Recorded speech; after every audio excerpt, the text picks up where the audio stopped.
sitting here with Tami. And Tami, as I mentioned to you, I've got 3 questions for you. You okay with that? Yeah. So the first question is really, why did you sign up for this program? Why did you sign up for the course?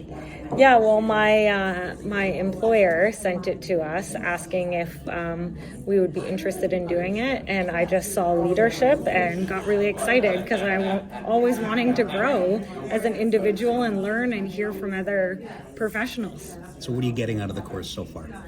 So much, getting so much. I'm gaining so much insight to how I am as a leader in my office and how I can improve and communicate with my employees and just instill the confidence in them that I would want from a leader for myself.